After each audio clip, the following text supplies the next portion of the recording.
तो hello everyone, welcome to Thakur classes. और हमारा नया सीरीज जो है डायनामिक्स का, ठीक है, पेपर 7। इसमें हम आज डिस्कस करने वाले हैं पीवाई क्यू 2018, ठीक है, जो आपके एलएनएम यूनिवर्सिटी एग्जाम में आया हुआ है। ओके, तो इसको हम लोग आज डिस्कस करने वाले हैं। तो हम लोग क्या करेंगे, 2018 के सारे प्रॉब्लम को सॉल्व करेंगे। ओके, तो यहाँ देखिए पहला, अच्छा यहाँ पे एक चीज़ और है कि चूंकि वीडियो थोड़ा शॉर्ट करना है, ठीक है। ओके, चूंकि मतलब यदि यदि वीडियो लेंदी हो तो आप लोगों के लिए बोरिंग हो जाएगा वो चीज़ें। तो इसलिए हमने क्या किया है कि पहले सॉल्यूशन मैंने यहाँ पे लिख लिया है, ठीक है, उसको हम बस एक्सप्लेन करेंगे just, ठीक है।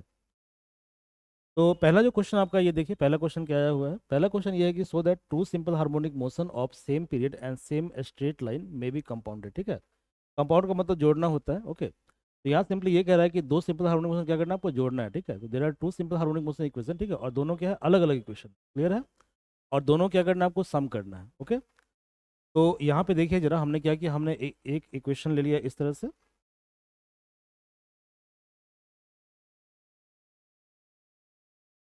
ये पहला इक्वेशन है और ये दूसरा इक्वेशन है, और इन दोनों का ये सम है, ठीक है, इसे सम करना है।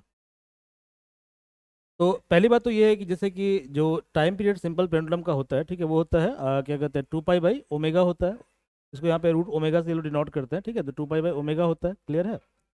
तो ओमेगा यहाँ पे ओमेगा स्क्वायर रूट म्यू है, ठीक है। तो आप डायरेक्टली रूट म्यू लिख लो, कोई दिक्कत नहीं है। तो आप यहाँ पे देख रहे हो कि टाइम पीरियड अल्टीमेट डिपेंड करता है टू के ऊपर, जो कांस्टेंट है, पाई ए कांस्टेंट है और म्यू क्या है, कांस्टेंट है, ठीक है। इसका मतलब क्या हुआ, इसका मतलब ये हुआ कि जो टाइम पीरियड है, ठीक है, टाइम पीरियड, ठीक है, ये सिर्फ म्यू पे डिपेंडेंट है, अदर पे डिपेंडेंट नहीं है। ओके, तो आपका जो टाइम पीरियड किस पे डिपेंडेंट होगा, ये डिपेंडेंट होगा म्यू के ऊपर। ये क्लियर है। चलिए अब यहाँ पे देखिए, आप जानते हैं कि सिंपल हार्मोनिक मोशन का इक्वेशन होता है d2x/dt2 equal to minus omega square x. यहाँ पे ओमेगा स्क्वायर क्या है, आपका कांस्टेंट है, ठीक है, क्लियर है। तो इसको सॉल्व करने पे स्टैंडर्ड जो इक्वेशन, इसका सॉल्यूशन जो आता है वो आता है x equal to a cos omega t plus theta. इसको सॉल्व नहीं करना है आपको, डायरेक्टली आपको रिजल्ट यहाँ पे लिखना है, ठीक है। तो x कितना आएगा, a cos omega t plus theta आएगा। ओके, अब हमने क्या किया, हमने दो अलग अलग डिस्प्लेसमेंट इक्वेशन ले लिया, ठीक है। तो पहला जो डिस्प्लेसमेंट इक्वेशन आपका है, ठीक है, वो है, हमने ले लिया कितना, वो हमने ले लिया x1 equal to a1 cos omega t plus theta one, और सेकेंड लिया x2 equal to a2 plus omega t plus theta two, clear है। अब इसे हमें कंपाउंड करना है, कंपाउंड का मतलब जोड़ना होता है, ठीक है। और जोड़ने का जो तरीका होता है उसको बोलते हैं सुपरपोजिशन प्रिंसिपल। क्या बोलते हैं, सुपरपोजिशन प्रिंसिपल, ठीक है। तो सुपरपोजिशन प्रिंसिपल ये कहता है कि इससे मान लीजिए कि आपके पास दो इंडिपेंडेंट डिस्प्लेसमेंट इक्वेशन है सिंपल हार्मोनिक मोशन, ठीक है। तो ये मान लीजिए पहला इक्वेशन है और ये आपका सेकंड इक्वेशन है, ठीक है। तो यहाँ जो पहला इक्वेशन है वही आपका क्या है, x1। ये पहला जो इक्वेशन है क्या, यही क्या है, आपका x1 है, ठीक है। इसकी वैल्यू है a1 cos omega t plus theta one. और जो सेकंड इक्वेशन है वो आपका x2 है, क्या है आपका, x2 है। और ये जो x2 है, इसी की वैल्यू जो है वो दी हुई कितना, वो दी हुई है a2 cos omega t plus theta two. Okay, तो सुपरपोजिशन प्रिंसिपल सिंपली ये कहता है कि दोनों को सम करना है आपको, ठीक है। तो दोनों को जोड़ना है, तो कैसे जोड़ेंगे, तो दोनों का जो जोड़ होगा x, ठीक है, वो सिंपली हो जाएगा x1 प्लस एक्स। क्लियर है, ये होता है सुपरपोजिशन प्रिंसिपल। तो हमने लिखा x equal to x1 plus x two. X one आपका दिया हुआ है a1 cos omega t plus theta one, और a2 कितना है, सॉरी x2 कितना है, a2 cos omega t plus theta two. अब आप जानते हैं कि cos a प्लस भी कितना होता है, cos a cos b minus sine a sine b। तो उसके आधार पे हमने इसको ब्रेक कर दिया, तो ये अल्टीमेटली आ गया a1 cos omega t cos theta one minus sine omega t sine theta one. Okay, और similarly cos omega t plus theta two, ये कितना आ गया, फॉर्मूला क्या होता है, cos a cos b minus sine a sine b, ठीक है। तो ये आ गया cos omega t cos theta two minus sine omega t sine theta two. अब यहाँ पे एक चीज नोटिस कीजिए, ठीक है, यहाँ देखिए ये जो cos ओमेगा टी वाला टर्म है और ये जो आपका a2 cos ओमेगा टी वाला टर्म है, ठीक है, इसको हम एक साथ रखेंगे। और ऐसे ही एक टर्म में साइन ओमेगा टी और साइन ओमेगा टी, इसको हम एक साथ रखेंगे, ठीक है। तो अगले वाले साइड में हम क्या करेंगे, देखिए हमने cos ओमेगा टी कॉमन लिया, तो हमारे पास आ गया a1 cos theta one plus a2 cos theta two, ठीक है। और ऐसे ऐसे हमने साइन ओमेगा टी कॉमन लिया, तो क्या आ गया हमारे पास, a1 sign theta one plus a2 sign theta two, clear है। अब इसको सॉल्व करने का तरीका क्या होता है, तरीका इसको सॉल्व करने का ये होता है, ठीक है। इससे मान लीजिए कि आपके पास जो है x की जो वैल्यू आएगी, ठीक है, किसकी वैल्यू आएगी, x की वैल्यू। तो मान लीजिए कि आपके पास जो x आएगा, x1 प्लस एक्स टू, वो आपके पास मान लीजिए आएगा a sign omega t plus delta, मान लीजिए आएगा डेल्टा आएगा, क्लियर है। तो ये आएगा मान लीजिए a sign omega t plus delta, ठीक है। जहाँ पे क्या कहते हैं, जहाँ पे a क्या है, a आपका जो है इंडिपेंडेंट, सॉरी a क्या है, एम्पलीट्यूड है, और डेल्टा क्या है आपका फेज कांस्टेंट है, किसके लिए, रिजल्टिंग वेव के लिए, ठीक है, रिजल्टिंग वेव के लिए। तो अल्टीमेटली हमने यहाँ पे क्या किया कि हम उस टर्म में जो है इन दोनों को एक्सप्रेस करेंगे, ये तरीका होता है सॉल्व करने का इसका, ठीक है। तो हमने क्या किया, ये जो टर्म है a one cos theta one plus a two cos theta two, इसको हमने मान लिया ए कॉस डेल्टा, क्लियर है। और ऐसे a one sine theta one plus a two sine theta two, इसको हमने मान लिया ए साइन डेल्टा, ये क्लियर है, ओके। अब इसके आधार पे हम ए फाइंड आउट करने की कोशिश करेंगे। तो आप जानते हैं कि sign square delta plus cos square delta कितना होता है, 1 होता है। तो यदि हम ऐसा करें कि इक्वेशन ए और बी मतलब अल्फा बीटा दोनों को स्क्वायर करके सम कर दें, ऐसा ही हमने यहाँ पे किया है, देखिए। Alpha square plus beta square equal to कितना है, a square cos square delta plus a square sine square delta.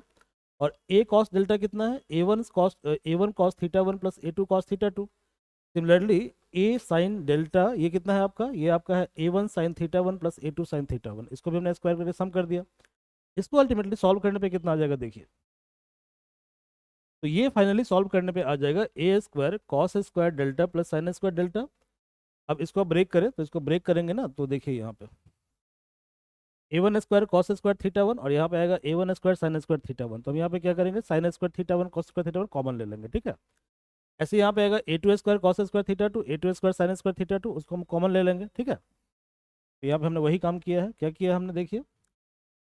A one square cos square theta one plus sine square theta one, a two square cos square theta two plus sine square theta two, plus two a one a two cos theta one theta two sine theta one theta two. ये कितना आ गया, a square equal to a one square plus a two square plus two a one a two cos theta one minus theta to. तो a कितना आ जाएगा, under root a one square a two square two a one a two cos theta one minus theta two. हमने क्या किया, amplitude निकाल लिया resulting wave का। Now we have to find out the phase constant delta. तो phase constant निकालने के लिए हम क्या करेंगे, देखिए यहाँ पे दोबारा इक्वेशन फर्स्ट अल्फा बीटा पे आ जाइए। तो यहाँ पे दिया हुआ है ए साइन डेल्टा इतना दिया हुआ है, ए कॉस डेल्टा इतना दिया हुआ है, तो दोनों के यदि हम डिवाइड कर दें, ठीक है, मतलब बीटा बाई अल्फा कर दें, तो क्या होगा, टैन डेल्टा निकल जाएगा हमारे पास, वही फेज आपका होगा, क्या होगा, फेज होगा आपका। तो देखो भैया हमने क्या किया यहाँ पे बीटा बाई अल्फा कर दिया, तो टैन डेल्टा आ गया a one sine theta one plus a two sine delta divided by delta ने को ये गलती से लिखा गया है, ठीक है। ये क्या होगा, ये थीटा टू होगा,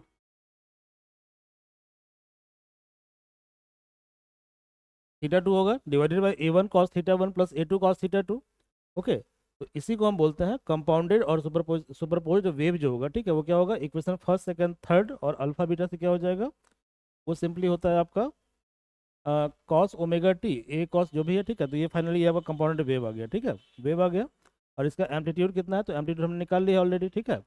और हमने डेल्टा भी निकाल लिया है, वेलोसिटी निकालना हो तो कितना होगा, एक्स डॉट कर देंगे, और एक्सेलरेशन के लिए वी डॉट और एक्स डबल डॉट कर देंगे। यह ग्राफ पक्का प्लॉट कीजिएगा, ठीक है, ग्राफ से थोड़ा आंसर आपका और ज़्यादा इम्पैक्टफुल होगा, ठीक है। तो this is the model answer of first question. Second question क्या है, देखिए जरा। तो सेकंड क्वेश्चन क्या है, ठीक है। तो सेकंड क्वेश्चन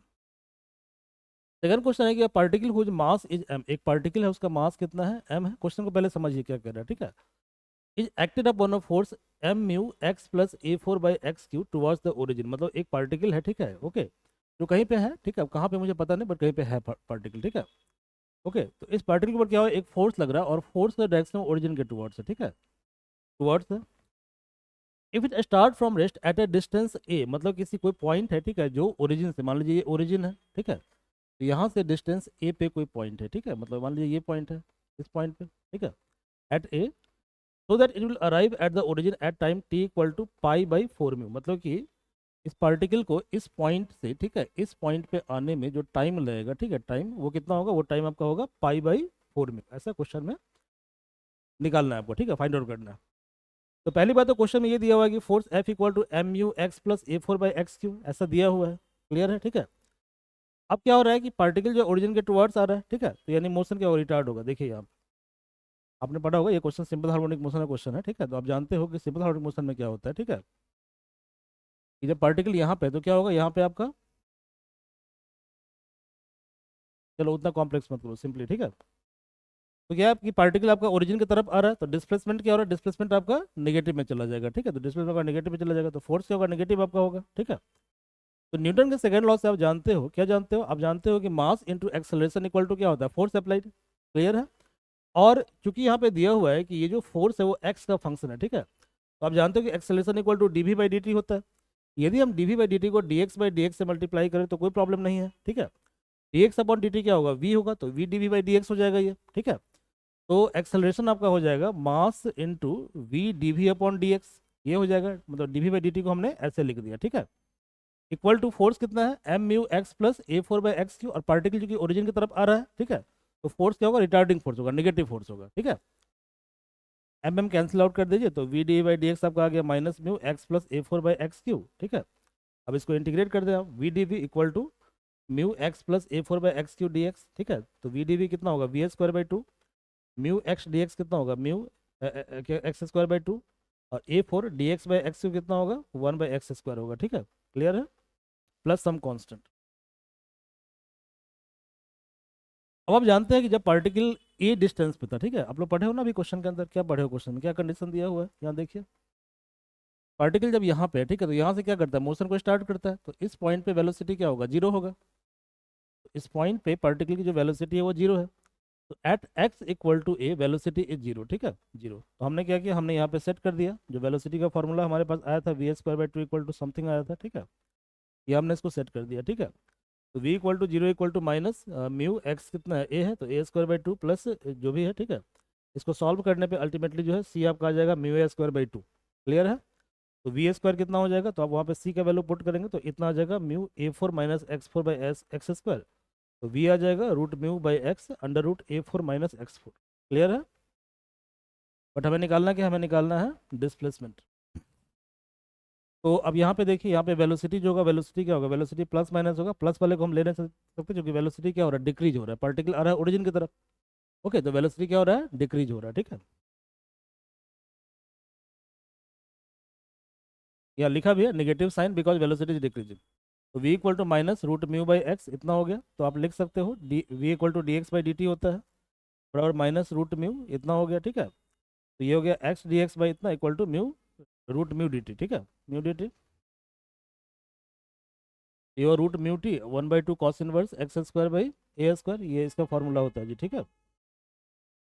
ये होगा cos inverse x square by a square, clear है, और ये हुआ रूट म्यू इंटू टी, तो आ गया ना root mu t equal to इतना plus some constant c dash.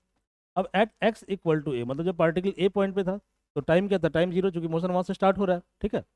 हमने यहाँ पे सेट कर दिया टी इक्वल टू जीरो और x equal to a set कर दिया, ठीक है। तो सी डैश हमारे पास जीरो आ गया, तो सी डैश जीरो आ गया, तो इसका मतलब क्या हुआ, इसका मतलब रूट म्यू टी बराबर कितना है, one by two cos inverse x square by a square, two से इसको मल्टीप्लाई करो कितना होगा, two root mu t equal to cos inverse x square by a square, तो x square by a square हो गया cos two root mu t, ठीक है। तो एक्स स्क्वायर कितना हो गया, a square cos two root mu into t, ये क्लियर है, ओके।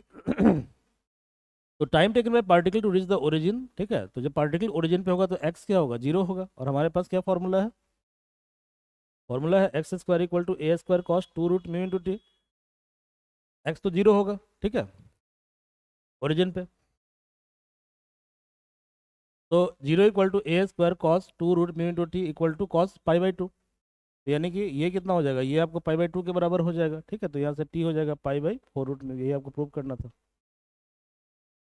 ओके। तो सेकंड क्वेश्चन का मॉडल आंसर आपको मिल गया। थर्ड क्वेश्चन क्या है, अब थर्ड क्वेश्चन है कि स्टेट हुक्स लॉ, तो ये क्वेश्चन का पहला पार्ट है, तो क्वेश्चन का पहला पार्ट है कि आपको बताना है कि हुक्स लॉ होता क्या है, ठीक है, और फिर प्रूव करना है कि वर्क डन, ठीक है, क्वेश्चन के दूसरे पार्ट में, ये पहला पार्ट है क्वेश्चन का, ये क्वेश्चन का सेकंड पार्ट है।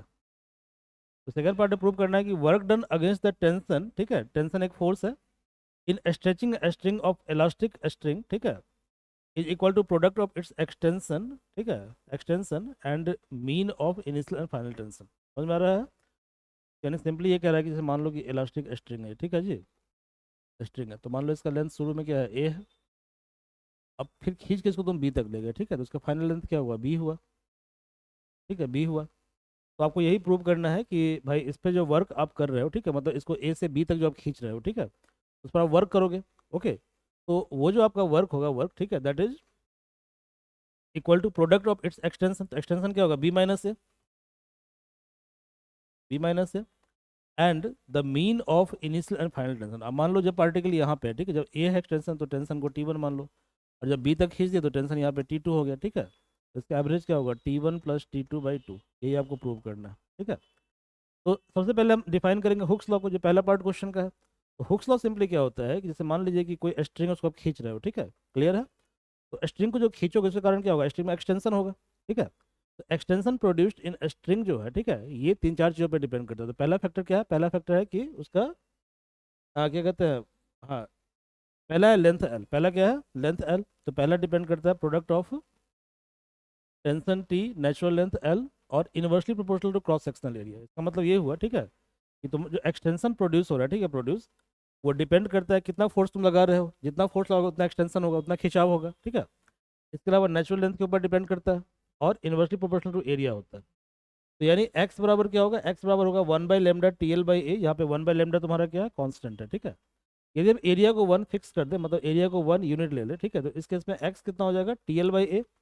तो यहाँ से टेंशन कितना हो जाएगा, λ(x/L), इसी को इलास्टिक फोर्स बोलते हैं। क्या बोलते हैं इसको, इलास्टिक फोर्स बोलते हैं, और यही हुक्स का लॉ है, ठीक है, इसी को हुक्स का लॉ बोलते हैं। तो यहाँ लिखा हुआ है, क्या लिखा हुआ है कि tension produced in elastic string जो है, it is proportional to extension of the spring, ठीक है।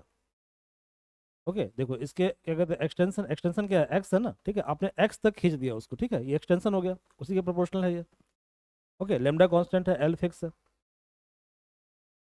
लेमडा क्या कांस्टेंट है ना जी, और एल तो फिक्स है, तो एल भी कांस्टेंट है, और ये क्या तुम्हारा, ये एक्सटेंशन है, यही हुक्स लॉ है, ठीक है, हुक्स लॉ है। अब हमें निकालना है वर्क डन, क्या निकालना है, वर्क डन। तो तुम जानते हो कि डी डब्ल्यू इक्वल टू क्या होता है, एफ डी एक्स, ये पढ़े हो आप, ठीक है, पढ़े हो ना। तो चूंकि हमने मान लिया कि स्प्रिंग का नेचुरल लेंथ कितना है, एल है, ऐसा हमने मान लिया, तो टेंशन टी है, और जो मॉडुलस ऑफ इलास्टिसिटी लेमडा है, ठीक है, लेमडा। ओके, तो यदि हम स्प्रिंग को हम क्या करें, डिस्टेंस एक्स तक स्ट्रेच कर दे, ठीक है, यानी कि मान लो शुरू में क्या कहते हैं, शुरू में इसका लेंथ कितना था, इसका लेंथ था मान लो एल, ठीक है। अब एल से खींच के इसको हम ले गए एल तक, ठीक है, कहाँ तक, एक्स तक ले गए हम, सॉरी, एक्स तक। तो ये जो स्ट्रेच होगा, स्ट्रेच वो कितना होगा बताओ, x - l, यही एक्सटेंशन है। तो आप लिख सकते हो t equal to lambda into extension by original length. Clear है, यही होता है ना, टी लेमडा B/A, ये फोर्स होता है। तो वर्क डन बराबर क्या होता है, एफ डी एक्स, क्या होता है, एफ डी एक्स, ठीक है, d W equal to f d x. But यहाँ एफ है टी, तो टी डी एक्स हो जाएगा ये, ठीक है, तो ये टी डी एक्स हो जाएगा। अब टी का वैल्यू पुट कर दो यहाँ से, तो W equal to D W equal to T D X, और टी है तुम्हारा lambda x - l/l into D X. अब इसको इंटीग्रेट करो, लेमडा बाई एल कॉन्स्टेंट है, एक्स डी एक्स कितना होगा, x²/2 minus L X. Limit पर पुट कर दो, लेमडा बाई एल 1/2। अब एक्स से क्या करोगे, बी और ए, B² - A² minus L, x से क्या करोगे, B - A, तो B - A। और देखो लेमडा B - A कॉमन ले लो, ठीक है, और 2 को बाहर निकाल लो, ठीक है, तो ये आ जाएगा B + A - 12। अब इसको रीअरेंज करने में थोड़ा होशियारी आपको दिखानी है, ठीक है। तो ये हुआ B - A इंटू 1/2, ऐसे कर दो, lambda L B - L, lambda by L A - L। Notice करो इस चीज़ को, देखो नेचुरल लेंथ एल है, शुरू में एक्सटेंशन उसका ए होता है, ठीक है, ए होता है। तो ए पॉइंट पे टेंशन कितना है, T1। बाद में तो उसको खींच के कहाँ पे ले आते हो, तुम उसको ले आते हो बी तक, ठीक है, कहाँ तक ले आते हो, बी तक। तो शुरू में लेंथ एल है, उसको ले आते हो तुम बी तक। तो यहाँ पे टेंशन मान लो T2 है, T2।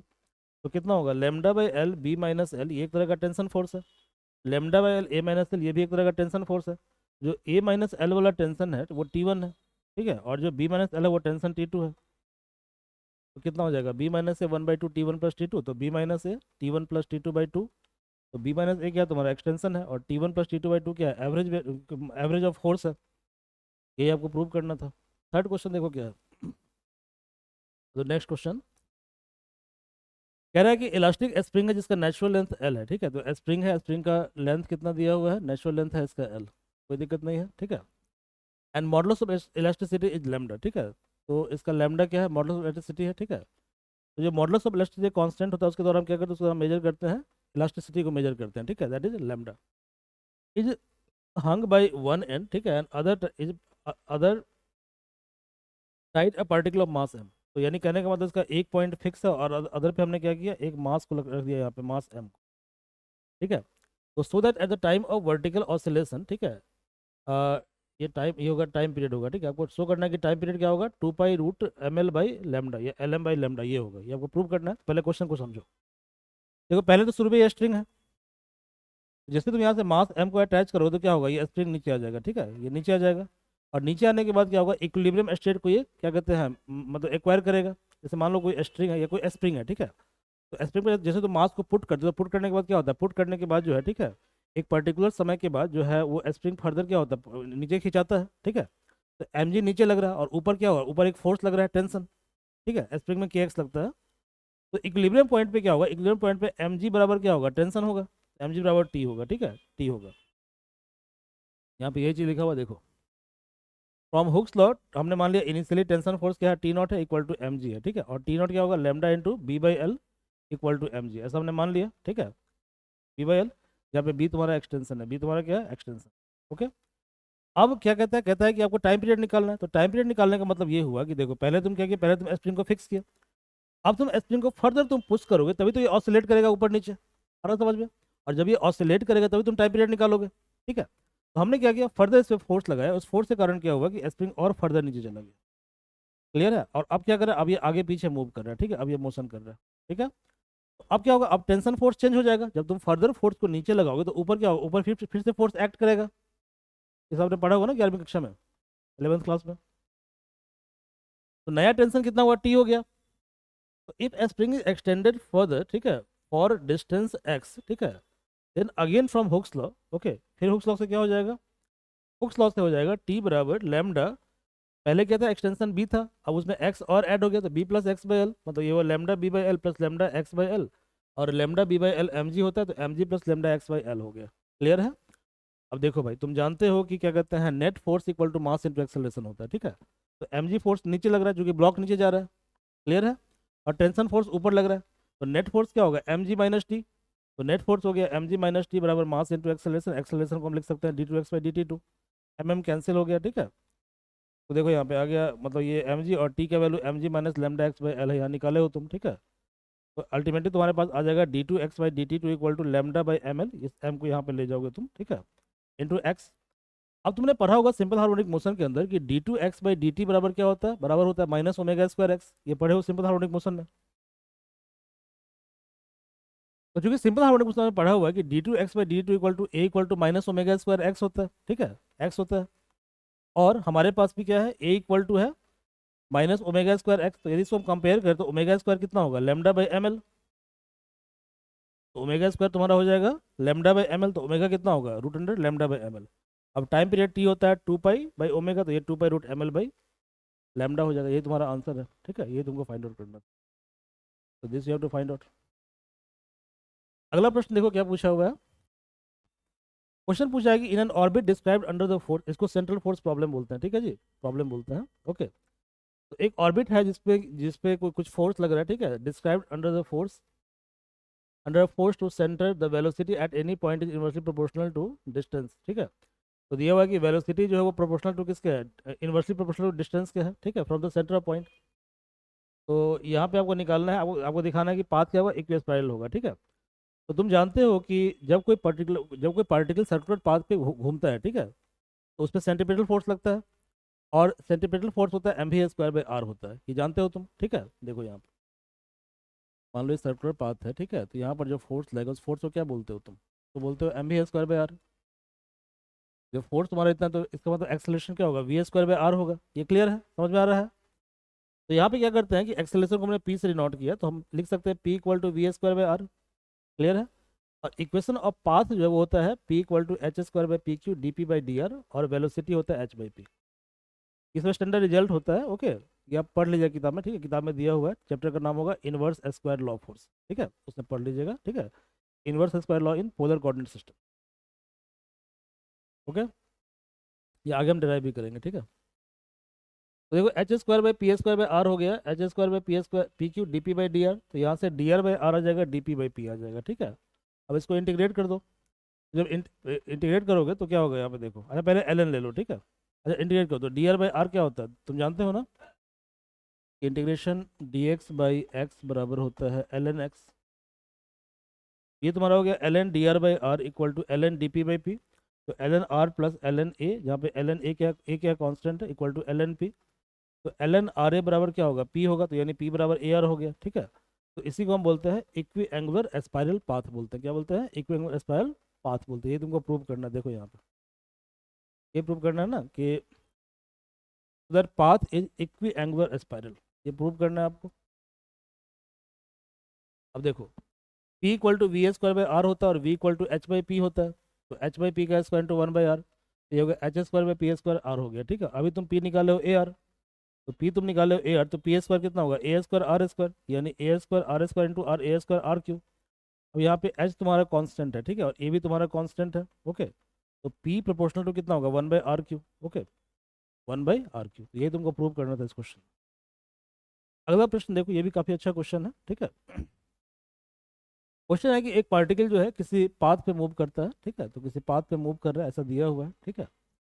तो इस तरह से मूव करता है ताकि एक्सेलरेशन जो है, ठीक है, डायरेक्टेड टुवर्ड्स फिक्स पॉइंट, ठीक है, मतलब एक्सेलरेशन सेंटर की तरफ है, ठीक है जी। तो इस तरफ ये एक्सेलरेशन का डायरेक्शन, एक्सेलरेशन को यहाँ पे पी से हम डिनोट करते हैं, ये स्टैंडर्ड नोटेशन होता है, ठीक है।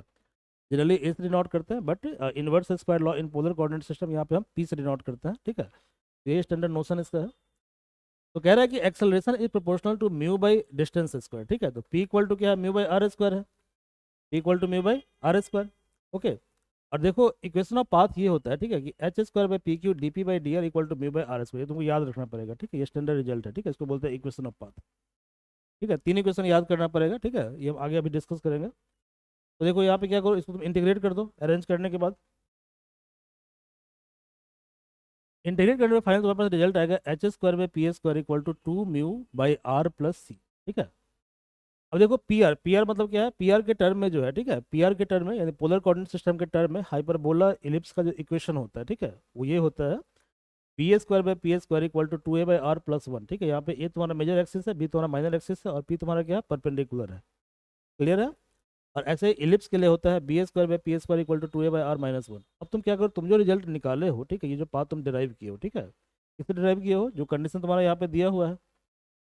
ओके, जो कंडीशन दिया हुआ कि a equal to b by are square, उस कंडीशन से तुमने इसको डिराइव किया, ठीक है।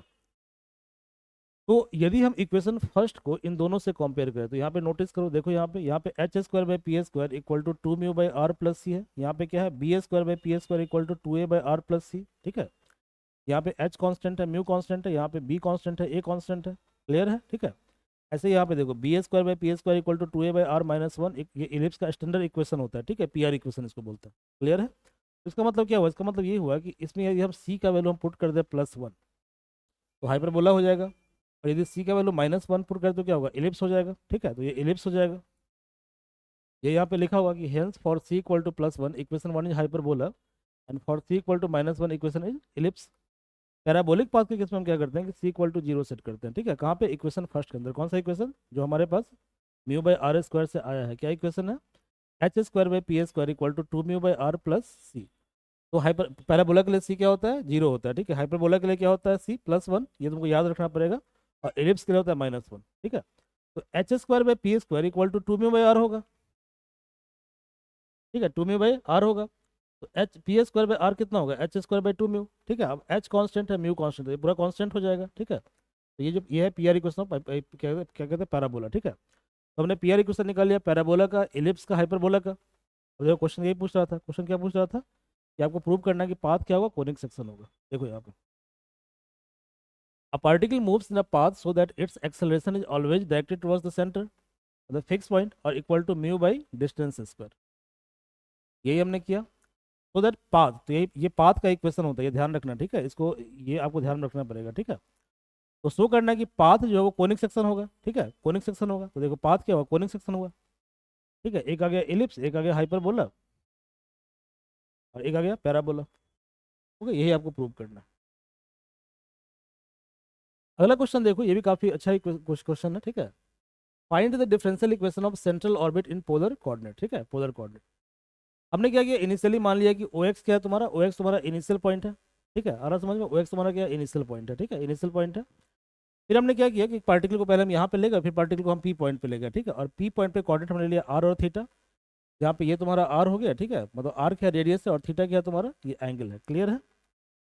अब तुम जानते हो, क्या जानते हो कि तुम ये जानते हो कि एक्सेलरेशन जो होता है, देखो सर्कुलर पाथ में क्या होता है कि एक्सेलरेशन का एक ये डायरेक्शन होता है, एक्सेलरेशन का एक ये डायरेक्शन होता है, ठीक है। तो सर्कुलर मोशन में देखो यहाँ पे लिखा हुआ है कि ए आर और ए थीटा।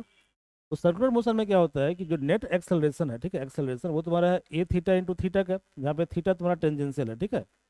और ये एक्सेलरेशन होता है D we upon D T, कितना होता है, D we by D T होता है। क्लियर है, ये D we by D T होता है, ठीक है। और ये होता है R omega square, A R जो होता है कितना होता है, ओमेगा स्क्वायर आर होता है। भाई पढ़े हो ना कि ए सेंट्रीपिटल बराबर वी स्क्वायर बाई आर, पढ़े हो? वी कितना होता है? वी होता है ओमेगा आर, तो omega square are square by R, R R काट दो, कितना होगा? आर ओमेगा स्क्वायर, ओमेगा कितना होता है? D theta by D T होता है, ठीक है। तो D theta by D t का होल स्क्वायर, क्लियर है? तो इसका मतलब ये हुआ कि आपके पास जो पी का वैल्यू होगा वो कितना होगा? D we by D T into theta cap, ठीक है, plus R D theta by D T into minus R cap, acceleration centre की तरफ है इसलिए माइनस हो गया। तो यहाँ से आप लिख सकते हो d we by D t minus R D theta by D t का whole square equal to minus P.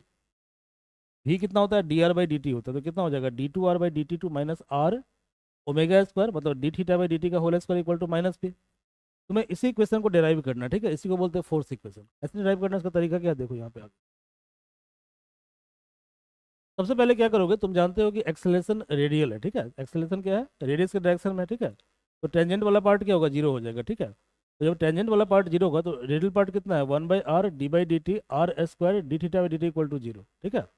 अब देखो आर का तो कोई सेंस है नहीं, ठीक है। तो यहाँ तुम्हारे पास है D by D T R square D theta by D T, इसको तुम इंटीग्रेट कर दो, ठीक है। तो इंटीग्रेट करो तो ये टर्म क्या होगा? नहीं रहेगा, ठीक है।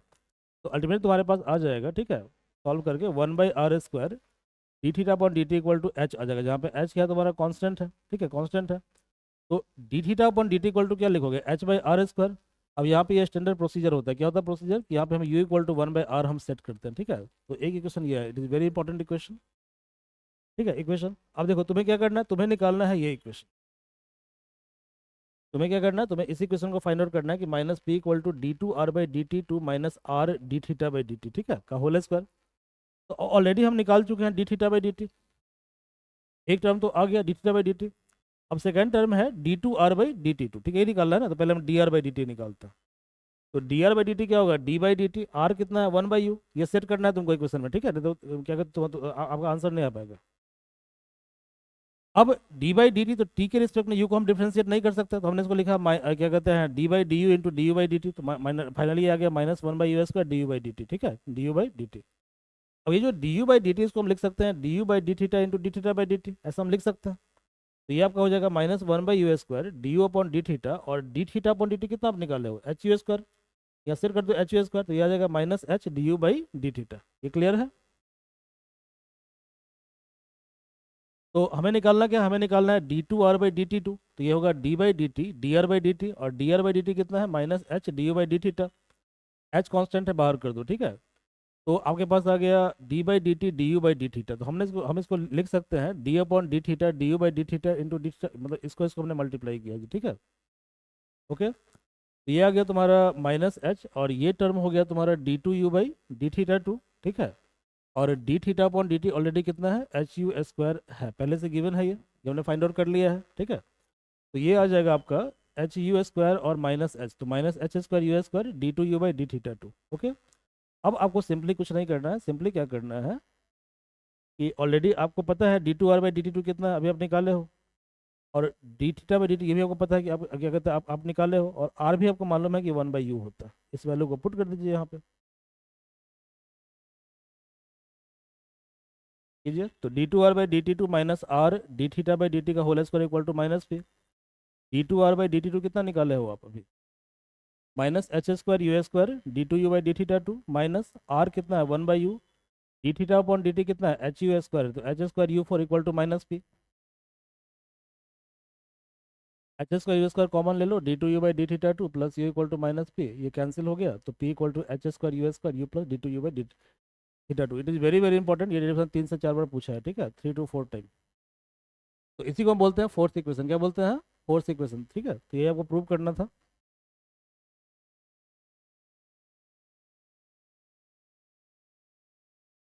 Now see the question, find the differential equation of central orbit in polar coordinate. यही है, इसी को बोलते हैं differential equation of central orbit in polar coordinate system. Clear है? ओके। तो हम लोग क्लास को यहीं पे एंड वाइंड अप करते हैं, और ग्रेजुअली जो है, मतलब जो इसके 19 20 21 22 23, ठीक है, इसके क्वेश्चन में ग्रेजुअली आपके यूट्यूब चैनल पे अपडेट किया जाएगा। Okay, so thank you.